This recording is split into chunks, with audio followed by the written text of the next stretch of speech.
Globalisering af Johan B. Larsen, Abel Madsen, Rasmus og Nicklas.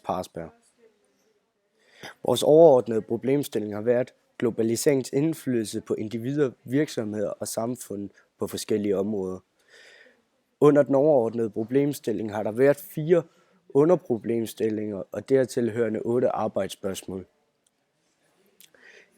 De 4 underproblemstillinger har været at redegøre for at illustrere, hvad globalisering er, analysere globaliseringskonsekvenser på individ, virksomhed og samfundsniveau, diskutere fordele og ulemper ved globalisering på individ- og virksomheds- og samfundsniveau, og vurdere fremtidsudsigterne for henholdsvis individ, virksomhed og samfund i Danmark i en globaliseret verden.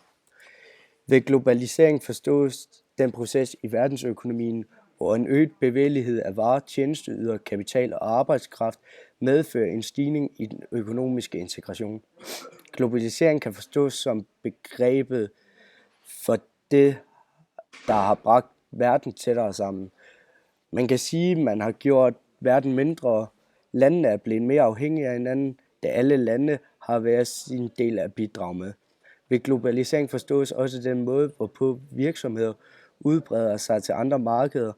Man ser mange især kendte brands og virksomheder, som har udbredt sig til det meste af verden igennem de seneste år. En virksomhed, som har udvist sig til næsten det meste af verden, er Coca-Cola. Coca-Cola har ført intensiv distribution over det meste af verden. Derfor har de igennem årene kommet på mange markeder rundt omkring i verden.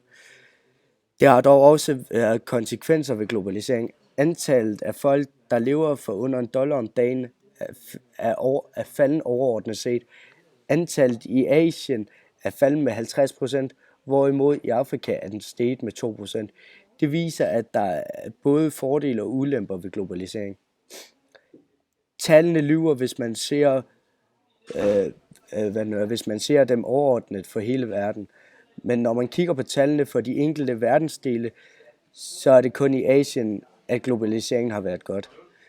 Så samfundsmæssigt set, så er det ikke ensbetydende med, at når det går godt for alle, når fattigdommen falder overordnet set.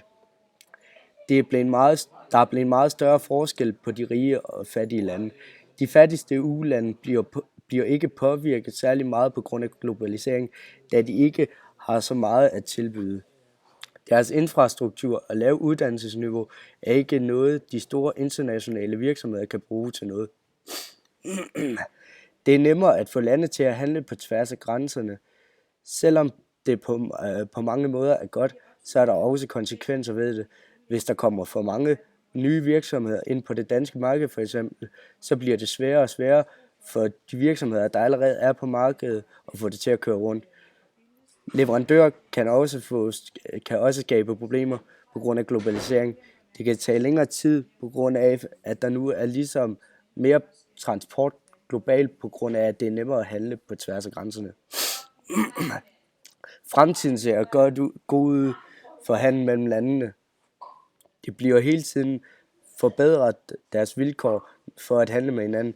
Det er dog også blevet en større mellemrum mellem borgere og de beslutninger, der bliver taget, da vi er blevet mere afhængige af de lande og de større virksomheder.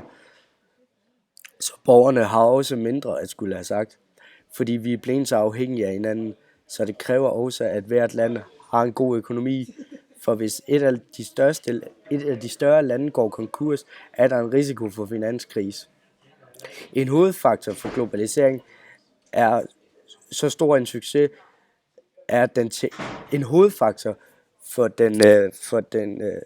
at globaliseringen har så stor succes, er den teknologiske fremtid. Det er blevet nemmere at markedsføre sig i forskellige lande ved hjælp af internet og tv. Fremtidsudsigterne for henholdsvis individ, virksomhed og samfund for Danmark i en globaliseret verden ser ud til, at individerne får det rigtig nemt, i og med, at der kommer mange nye indtrængere af virksomheder på det danske marked inden for mange forskellige produktkategorier. Det vil resultere i, at virksomhederne får øget konkurrence, og derved får det hårdere, i og med, at de bliver nødt til at konkurrere noget mere mod deres konkurrenter. Forbrugerne får det nemmere, da der kommer flere mulighederne, og priserne dermed bliver sænket, da mange virksomheder konkurrerer på pris. Samfundsmæssigt vil det resultere i, at, at det bliver svækket, på grund af at mange danske virksomheder ikke vil kunne klare presset, og dermed må gå konkurs eller indtrænge på nye markeder end danske. Fremtiden er som altid svært at forudsige, da der er flere parametre, der har en stor rolle. Men vi er sikre på, at globalisering ikke har nået sit toppunkt endnu. Kina har en stor rolle i anden del af produktionsarbejdet, og vi er sikre på, at i fremtiden så vil Kina have stort set al produktionen, at de har en stor effektivitet for en forholdsvis billig pris. Den enkelte medarbejder i Kina har en større produktivitet end en medarbejder i Europa for eksempel. Danmark har været rigtig gode til at udnytte globaliseringen, men vi skal også passe på, at vi ikke bliver for overrumplet af andre større nationer, hvis Danmark skal forblive som en af de bedre nationer i fremtiden. Så skal vi leve rigtig meget på uddannelsesniveau. Vi kan ikke konkurrere med Østen angående produktionen, da de er magtfulde der. I vores globaliseringsuge har vi også været ude og at tage nogle billeder af virksomheder, der har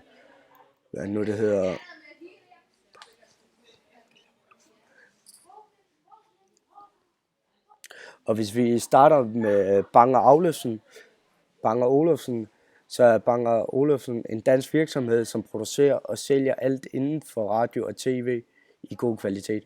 Bang & Olufsen skal måske sælges til Japan og lave et samarbejde med OLED-fjernsyn. Bang & Olufsen har i mange år været en global virksomhed.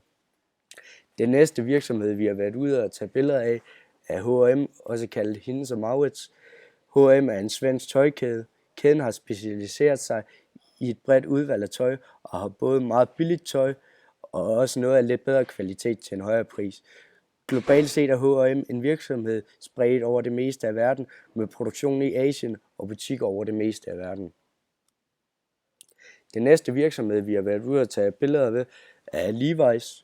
Levi's er en amerikansk tøjproducent, som blev grundlagt i 1853. Levi's producerer tøj. De er dog mest kendte for deres jeans.